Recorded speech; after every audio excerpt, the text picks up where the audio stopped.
2 ಅಂಕದ ಪ್ರಶ್ನೆಗಳನ್ನು ಬಿಡಿಸೋಣ. So first 2 ಅಂಕದ ಪ್ರಶ್ನೆಗಳಲ್ಲಿ ಎಷ್ಟಿದೆ ರೀ? ಒಟ್ಟು 10 ಪ್ರಶ್ನೆಗಳನ್ನು ಬಿಡಿಸಬೇಕು.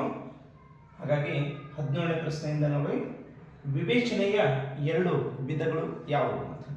ವಿವೇಚನೆಯ 2 ವಿಧಗಳು. 2 ವಿಧಗಳು ಯಾವುದ್ರಿ? ಸೊ ಒಂದು ದೈನಂದಿನ ವಿವೇಚನೆ, 2 ಔಪಚಾರಿಕ ವಿವೇಚನೆ. 2 ವಿಧಗಳು. ಇನ್ನು ನೆಕ್ಸ್ಟ್ ಔಪಚಾರಿಕ ವಿವೇಚನೆಯಲ್ಲಿ ಮತ್ತೆ ಅನುಗಮನ, ನಿಗಮನ ಮತ್ತು ಹೋಲಿಕೆ ಅಂತ ಬರ್ತದೆ. ನೆಕ್ಸ್ಟ್ 18ನೇದು, 10 ವರ್ಷದ ರೂಪಾಳ ಮಾನಸಿಕ ವಯಸ್ಸು 12 ವರ್ಷಗಳಾಗಿದ್ದಲ್ಲಿ ಅವಳ ಬುದ್ಧಿಲಬ್ಧವನ್ನು ಕಂಡುಹಿಡಿಯುತ್ತೆ. ಸೊ ಮಾನಸಿಕ ವಯಸ್ಸು ಎಷ್ಟಿದೆ ರೀ? 12 ವರ್ಷ. ಮಾನಸಿಕ ವಯಸ್ಸು 12 ವರ್ಷ, ದೈಹಿಕ ವಯಸ್ಸು 10 ವರ್ಷ. ಹಾಗಾದ್ರೆ ಬುದ್ಧಿಲಬ್ಧ ಎಷ್ಟು ಅಂತೇಳಿ? ಬುದ್ಧಿಲಬ್ಧ ಸೂತ್ರ ಏನಿದೆ? IQ = MA / CA × 100. ಕರೆಕ್ಟ್ ರೀ? ಸೊ MA ಅಂದರೆ ಮಾನಸಿಕ ವಯಸ್ಸು, ದೈಹಿಕ ವಯಸ್ಸು × 100. ಮಾನಸಿಕ ವಯಸ್ಸು 12 ವರ್ಷ, ದೈಹಿಕ ವಯಸ್ಸು 10 ವರ್ಷ × 100. 10 × 100 ಎಷ್ಟೈತ್ರಿ? 120. ಹಾಗಾಗಿ ಬುದ್ಧಿಲಬ್ಧ IQ = ಎಷ್ಟು? 120.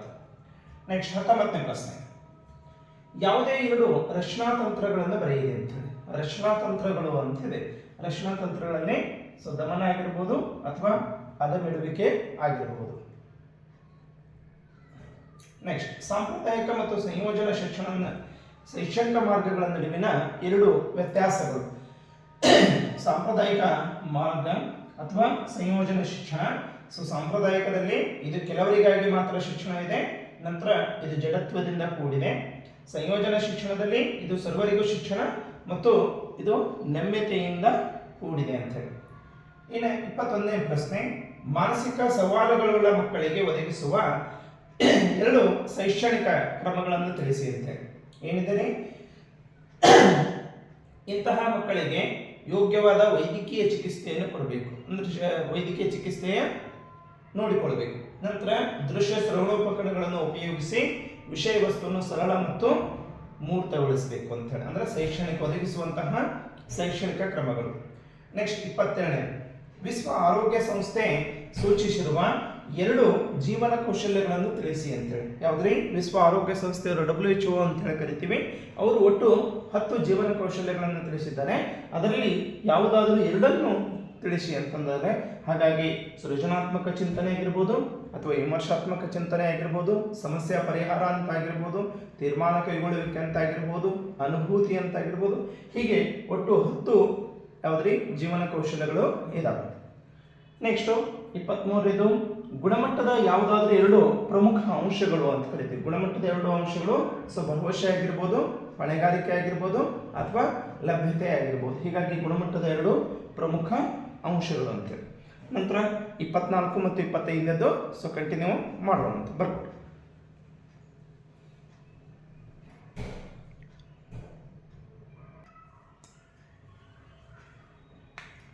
ಹಾಂ, 24ನೇ ಪ್ರಶ್ನೆ ನೋಡ್ರಿ. ಸೊ ಇಲ್ಲಿ ಲಿಖಿತ ಸಂವಹನದ 2 ಇತಿಮಿತಿಗಳು. ಅಂದರೆ ಲಿಖಿತ ಸಂವಹನದಲ್ಲಿ 3 ಪ್ರಕಾರಗಳು: ಒಂದು ಮೌಖಿಕ, ಒಂದು ಲಿಖಿತ, ಒಂದು ಅಶಾಬ್ದಿಕ ಅಂತೇಳಿ. ಹಾಗಾಗಿ ಲಿಖಿತ ಸಂವಹನಕ್ಕೆ ಸಂಬಂಧಿಸಿದಂತೆ ಇತಿಮಿತಿಗಳು ಅಂದರೆ ಲಿಖಿತ ಸಂವಹನಕ್ಕೆ ಹೆಚ್ಚು ಸಮಯ ಮತ್ತು ವೆಚ್ಚ ತಗುಲುತ್ತದೆ. ಸೊ ಬರವಣಿಗೆ ಅಸ್ಪಷ್ಟವಾಗಿದ್ದರೆ ಗ್ರಾಹಕನಿಗೆ ತಪ್ಪು ಸಂದೇಶ ರವಾನೆಯಾಗುವಂತಹ ಸಾಧ್ಯತೆ ಇರುತ್ತದೆ. ಇವು 2 ಇರ್ತದೆ. ನೆಕ್ಸ್ಟ್ 25ನೇ, ಪರಿಣಾಮಕಾರಿ ಸಂವಹನಕ್ಕೆ ಯಾವುದಾದ್ರೂ 2 ಮನೋವೈಜ್ಞಾನಿಕ ಅಡೆತಡೆಗಳು. ಯಾವುದ್ರಿ? ಸೊ ಮನೋವೈಜ್ಞಾನಿಕ ಅಡೆತಡೆಗಳನ್ನು ಬರೆಯಿರಿ ಅಂತ ಹೇಳಿ. ಮನೋವೈಜ್ಞಾನಿಕದಲ್ಲಿ ಅವಧಾನದ ಕೊರತೆ, ಅಹಿತಕರ ಮಾಹಿತಿ ಮತ್ತು ದೈಹಿಕ ಮಾನಸಿಕ ಆಯಾಸ ಅಂತ ಹೇಳಿ. ನಂತರ 26, ಯಾವುದಾದ್ರೂ 2 ಶೇಖರಣಾಂಗ ಸಾಧನಗಳನ್ನು ಅಂದರೆ ಮೆಮರೀಸ್ ಅಂತ ಕರಿತೀವಲ್ಲ, ಹಾಗೆ ರ್ಯಾಮ್, ಫ್ಲಾಪಿ ಡಿಸ್ಕ್ ಮತ್ತು ಪೆನ್ ಡ್ರೈವ್ ಅಂತ ಹೇಳಿ. ಯಾವುದಾದ್ರೂ 2. 27, ಸ್ಮಾರ್ಟ್ ಕ್ಲಾಸ್ನ ಯಾವುದಾದ್ರೂ 2 ಪ್ರಾಮುಖ್ಯತೆಯನ್ನು ಬರೆಯಿರಿ. ಸ್ಮಾರ್ಟ್ ಕ್ಲಾಸ್: 1, ಶಿಕ್ಷಕನು ಏಕಕಾಲಕ್ಕೆ ಸ್ಥಳೀಯ ಮತ್ತು ದೂರದ ವಿದ್ಯಾರ್ಥಿಗಳಿಗೆ ಬೋಧಿಸಬಹುದು. 2, ಪಾಠ ಬೋಧನೆಯಲ್ಲಿ ಬರುವಂತಹ ಕಠಿಣ ಆಕೃತಿಗಳನ್ನು ಸರಳಗೊಳಿಸುತ್ತಾ ನಿರ್ದೇಶಿಸಬಹುದು. ಇವೆರಡು. ನೆಕ್ಸ್ಟು 28, ಅನ್ವಯಿಕ ಸಂಶೋಧನೆ ಎಂದರೇನು? ಒಂದು ಉದಾಹರಣೆ ಕೊಡಿ ಅಂತೇಳಿ. ಅನ್ವಯಿಕ ಅಂದರೆ ಮೂಲಭೂತ ಸಂಶೋಧನೆಗಳಿಂದ ದೊರೆತಿರುವಂತಹ ತತ್ವ ಸಿದ್ಧಾಂತಗಳನ್ನು ಅನುಷ್ಠಾನಗೊಳಿಸುವಂತಹ ಒಂದು ಕಾರ್ಯಚಟುವಟಿಕೆಗೆ ಯಾವುದ್ರಿ ಅನ್ವಯಿಕ ಸಂಶೋಧನೆ ಅಂತ ಕರಿತೀವಿ. ಫಾರ್ ಎಕ್ಸಾಂಪಲ್ ಅಂದರೆ ಕಲಿಕೆಯ ಮೇಲಿನ ಪ್ರಯೋಗಗಳು ಅಂತೇಳಿ. ಇನ್ನು 26ನೇ ಪ್ರಶ್ನೆ, ಪ್ರಾಕಲ್ಪನೆಯ 2 ಲಕ್ಷಣಗಳನ್ನು ಬರೆಯಿರಿ ಅಂತೇಳಿ. ಪ್ರಾಕಲ್ಪನೆಯ 2 ಲಕ್ಷಣಗಳು. ಸೊ ಒಂದು, ಪ್ರಾಕಲ್ಪನೆ ನಿರ್ದಿಷ್ಟವಾಗಿರುತ್ತದೆ, ಮತ್ತೆ ಪ್ರಾಕಲ್ಪನೆಯು ಅನುಭವ ಆಧಾರಿತವಾಗಿರುತ್ತದೆ ಅಂತ. ಅಂದರೆ 2 ಅಂಕದ ಪ್ರಶ್ನೆಗಳಲ್ಲಿ ಒಟ್ಟು ಎಲ್ಲನೂ ಕೂಡ ಏನಾಗ್ತದೆ ಅಂದರೆ ಸಾಮಾನ್ಯವಾಗಿ ಬಿಡಿಸಿದಂಗಾಯ್ತು. ಸೊ 2 ಅಂಕದ. ಇನ್ನು ನೆಕ್ಸ್ಟು 5 ಅಂಕದ ಪ್ರಶ್ನೆಗಳಿಗೆ ಹೋಗೋಣ.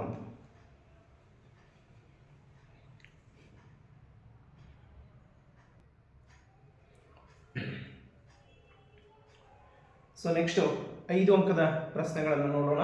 ಸೊ 5 ಅಂಕದ ಪ್ರಶ್ನೆಗಳು ಅದು ನಿಮಗೆ ಬರೆಯೋದಕ್ಕೆ ನಾನು ಕೊಟ್ಟಿರ್ತೇನೆ. ಯಾಕಂದರೆ ಸೊ ಓದಿಕೊಂಡು ಅದನ್ನು ತಯಾರು ಮಾಡಿ ಅಂತ ಉದ್ದೇಶಕ್ಕೆ ಕೇವಲ ಪ್ರಶ್ನೆಗಳನ್ನು ಮಾತ್ರ ಇಲ್ಲಿ ಹೇಳ್ತಾ ಇದ್ದೀನಿ. ಏನು ಅಂತಂದರೆ ಸಂವೇದನೆ ಮತ್ತು ಪ್ರತ್ಯಕ್ಷಾನುಭವಗಳ ನಡುವಿನ ವ್ಯತ್ಯಾಸ ಯಾವುದ್ರಿ? ಸೊ ಸಂವೇದನೆ ಮತ್ತು ಪ್ರತ್ಯಕ್ಷಾನುಭವ 2ರ ನಡುವೆ ಇರುವಂತಹ ವ್ಯತ್ಯಾಸ ಬರೀಬೇಕು. ಎಷ್ಟು? ಸೊ 8ರಿಂದ 10 ಪಾಯಿಂಟ್ಸ್ ಅಂತೇಳಿ. ಸೊ ನೆಕ್ಸ್ಟು ಮೂಳೆ ಮತ್ತು ಕೀಲು ಸವಾಲುಗಳ ಮಕ್ಕಳ ಗುಣಲಕ್ಷಣಗಳನ್ನು ಬರೆಯಿರಿ. ಯಾವುದ್ರಿ? ಮೂಳೆ ಕೀಲು ಸವಾಲುಗಳುಳ್ಳ ಮಕ್ಕಳ ಗುಣಲಕ್ಷಣಗಳು.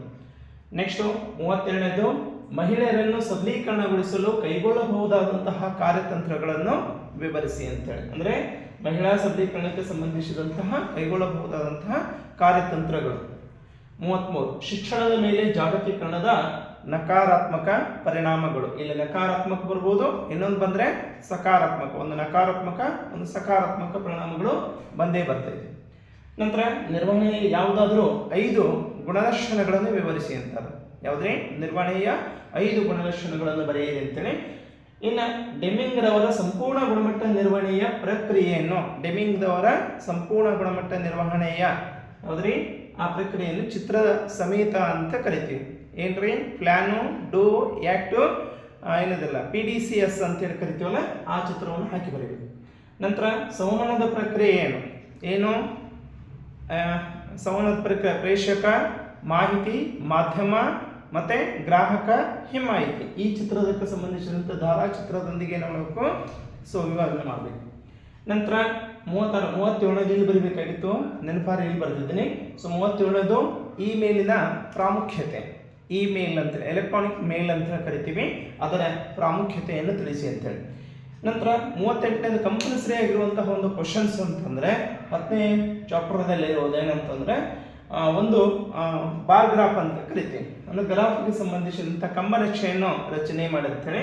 ಸೊ ಇಲ್ಲಿ ಪ್ರಾಥಮಿಕ ಶಾಲೆಗಳು, ಪ್ರೌಢಶಾಲೆಗಳು, ಪದವಿ ಪೂರ್ವ, ಪದವಿ ಕಾಲೇಜುಗಳು, ವೃತ್ತಿಪರ ಕಾಲೇಜುಗಳ ಸಂಖ್ಯೆಯನ್ನು ಕೊಟ್ಟಿದ್ದಾನೆ. ಈ ಚಿತ್ರಕ್ಕೆ ಅನುಗುಣವಾಗಿ ಅಂದರೆ ಈ ಶಾಲೆಗಳಿಗೆ ಅನುಗುಣವಾಗಿ ಒಂದು ಕಂಬನಕ್ಷೆಯನ್ನು ಏನು ಮಾಡಬೇಕು? ರಚನೆ ಮಾಡಬೇಕು ಅಂತೇಳಿ. ಇದು ಕಡ್ಡಾಯವಾಗಿರುವಂತಹ ಭಾಳ ಇಂಪಾರ್ಟೆಂಟ್ ಆಗಿರುವಂತಹ ಭಾಳ ಈಸಿ ಆಗಿರುವಂತಹ ಒಂದು ಕ್ವಶನ್ಸ್ ಅಂತ ಕರಿತೀವಿ. ಯಾವುದ್ರಿ? ಸೊ ಇದು 38ನೇ ಪ್ರಶ್ನೆ. ಅದೇ ಸಂಖ್ಯೆಗೆ ಆ ಪ್ರಶ್ನೆ ಖಂಡಿತವಾಗಿ ಇರುತ್ತೆ.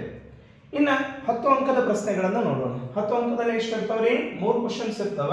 ಯಾವುದಾದ್ರೂ ಒಂದು ಪ್ರಶ್ನೆ ಬರೀಬೇಕು ಅಂತೇಳಿ. ಯಾವುದು? 10 ಅಂಕದ ಪ್ರಶ್ನೆಯಲ್ಲಿ 3 ಪ್ರಶ್ನೆಗಳು ಇರ್ತಾವ. ಯಾವುದಾದ್ರೂ ಒಂದು ಪ್ರಶ್ನೆಯನ್ನು ಮಾತ್ರ ಉತ್ತರಿಸಬೇಕು.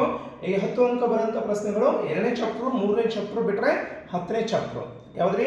2ನೇ ಚಾಪ್ಟರ್, 3ನೇ ಚಾಪ್ಟರ್ ಮತ್ತು 10ನೇ ಚಾಪ್ಟರ್ ಮಾತ್ರ 10 ಅಂಕದ ಪ್ರಶ್ನೆಗಳು ಬರ್ತಾವೆ. ಸೊ ಇಲ್ಲಿ 39ನೇ ಪ್ರಶ್ನೆ ಏನಿದೆ?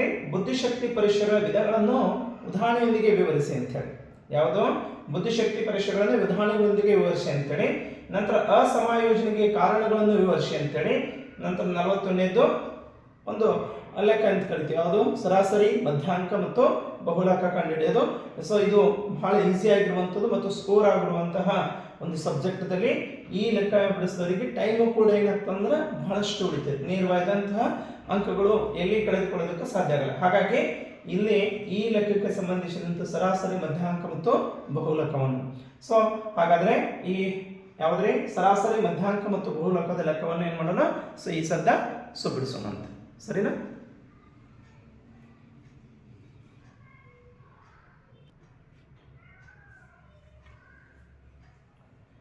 ಸೊ ಲಾಸ್ಟ್ ಒಂದು ಪ್ರಾಬ್ಲಮ್ಸ್ ನೋಡೋಣ. ಸೊ ಲಾಸ್ಟ್ ಪ್ರಾಬ್ಲಮ್ಸು ಸೊ ವರ್ಗಾಂತರ ಮತ್ತು ಆವೃತ್ತಿ ಸಂಖ್ಯೆಗಳು. ಸೊ ಇಲ್ಲಿ 25ರಿಂದ 29, 2, 20ರಿಂದ 24, 3, 15ರಿಂದ 19, 6, 10ರಿಂದ 14 5, 5ರಿಂದ 9 ಸೊ 4. ಸೊ ಇಲ್ಲಿ ಫಸ್ಟ್ ಏನು ಮಾಡಬೇಕು, ಸೊ ಮಧ್ಯದಿಂದ ಮಿಡ್ ಪಾಯಿಂಟ್ ಅಂತ ಕರಿತೀವಿ. ಸೊ ಇವೆರಡನ್ನು ಮಿಡ್ ಪಾಯಿಂಟ್ ಅಂದ್ರೆ ಮೊದಲನೇ ಸಂಖ್ಯೆ ಮತ್ತು ಎರಡನೇ ಸಂಖ್ಯೆ ಕೂಡಿಸಿ ಡಿವೈಡೆಡ್ ಬೈ 2 ಮಾಡಬೇಕು. ಸೊ ಮಾಡಿದ್ರೆ ಸೊ 27, ಎರಡನೇದ್ರೆ 20, 24 ಡಿವೈಡೆಡ್ ಬೈ 2 ಮಾಡಿದ್ರೆ 22. ಡಿಫ್ರೆನ್ಸ್ ಎಷ್ಟಿದೆ, 5 ಇದೆ. ಸೊ ಹಾಗಾಗಿ 22, 17, 12, 5 ಅಂತ ಬರೀಬಹುದು.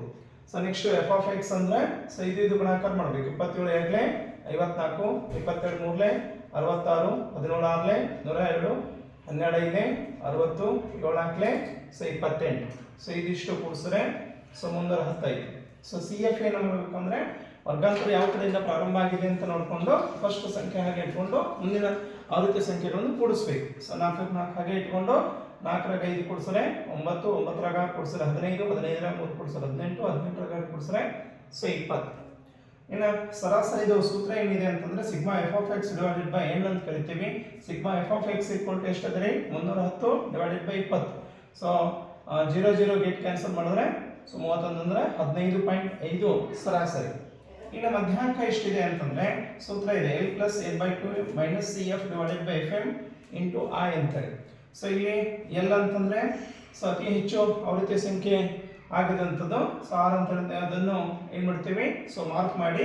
ಸೊ L ಅಂದ್ರೆ 15ರಾಗ 0.5 ಕಳೆಬೇಕು ಅಂದ್ರೆ 14.5. So n by 2 equal to 10. C F equal to ಎಷ್ಟಾಗ್ತದೆ, ಸಿ ಎಫ್ ಈಕ್ವಲ್ ಟು ಆವೃತ್ತಿ ಸಂಖ್ಯೆಯ ಹಿಂದಿನ ವರ್ಗಾಂತರ ಆವೃತ್ತಿ ಮೊತ್ತ ಅಂತ ಕರಿತೀವಿ. ಹಾಗಾಗಿ 9, F M equal to 6, I equal to 5. So ಇಲ್ಲಿ ಸೂತ್ರದ ಹಾಕೋತವ್ರಿ L equal to 14.5, n by 2 into 10, C F ಅಂದರೆ 9, F M equal to 6 into 5. So ಮಾಡ್ಕೋತ ಹೋದ್ರೆ ನೋಡ್ರಿ, ಸೊ 10 9 ಹೋದ್ರೆ 1/6 ಆಯಿತು. ಇದು ಕ್ರಾಸ್ ಮಲ್ಟಿಪ್ಲಿಕೇಶನ್ ಮಾಡ್ತೀನಿ, 5 1 5, 5/6 ಮಾಡ್ತೀನಿ. ಸೊ ಇಲ್ಲಿ ಮಾಡಿದ್ರೆ 0.83 ಬರ್ತೈತಿ, ಕೂಡಿಸಿದ್ರೆ ಸೊ 15.33 ಬರುತ್ತೆ. ಇನ್ನು ಬಹುಲಕ ಈಕ್ವಲ್ ಟು ಮೂರನೇದಾಗಿರುವಂಥದ್ದು ಬಹುಲಕ ಈಕ್ವಲ್ ಟು ನೋಡ್ರಿ, ಸೊ ಏನಿದೆ ಸೂತ್ರ 3 ಇಂಟು ಮಧ್ಯಾಂಕ ಮೈನಸ್ 2 ಇಂಟು ಸರಾಸರಿ. ಸೊ ಇದನ್ನು ಗುಣಾಕಾರ ಮಾಡ್ತಾ ಹೋದಾಗ ಏನಾಗ್ತೈತಿ, 3 ಇಂಟು ಮಧ್ಯಾಂಕದ ಬೆಲೆ 15.33, ಸರಾಸರಿ 2 ಇಂಟು 15. ಸೊ ಮಾಡಿದ್ರೆ ಎಷ್ಟು ಬಹುಲಕ 15.99. ಹಾಗಾಗಿ ಮತ್ತೊಂದ್ಸಲ 3 ಸೇರಿ ಪಾಯಿಂಟ್ಸ್ ಅನ್ನು ಬರೆಯೋಣ. ಸರಾಸರಿ ಮಧ್ಯಾಂಕ ಬಹುಲಕ. ಸೊ ಇಷ್ಟು ಬರೆದ್ರೆ ಏನಾಗ್ತದೆ ಅಂದ್ರೆ 10 ಅಂಕಗಳು ತಮಗೆ. ಸೊ ಎಲ್ಲಿ ಕೂಡ ಕಳೆದುಕೊಳ್ಳೋದೇ 10ಕ್ಕೆ 10 ಅಂಕಗಳು ಸೊ ಬರ್ತವೆ. ಹೀಗಾಗಿ ಇದನ್ನು ಯಾರ್ರಿ ಬೋಲ್ಡ್ನವ್ರು ಬಿಟ್ಟಿರುವಂತಹ ಮಾದರಿ ಪ್ರಶ್ನೆ ಪತ್ರಿಕೆಯ ಮೊದಲನೇ ಪ್ರಶ್ನೆ ಪತ್ರಿಕೆಯ 41ನೇ ಪ್ರಶ್ನೆ ಸೊ ವರ್ಗಾಂತರಕ್ಕೆ ಸಂಬಂಧಿಸಿದಂತಹ ಒಂದು ಉತ್ತರವಾಗಿದೆ. ಸೊ ಇದನ್ನು ತಾವು ಅಧ್ಯಯನ ಮಾಡೋದಕ್ಕೆ ಏನಾದರೂ ತಿಳಿದೇ ಇದ್ದರೆ ಅಥವಾ ಇದರ PDF ಬೇಕಾಗಿತ್ತು ಅಂದ್ರೆ ಅಥವಾ ಆನ್ಸರ್ಗಳನ್ನು ಮತ್ತೆ ಕೇಳಿದ್ರೆ ಸೊ ತಾವು ಕಮೆಂಟ್ ಮುಖಾಂತರ ನಮ್ಮನ್ನು ಸಂಪರ್ಕಿಸ್ಬೋದು. ಸೊ ಧನ್ಯವಾದ.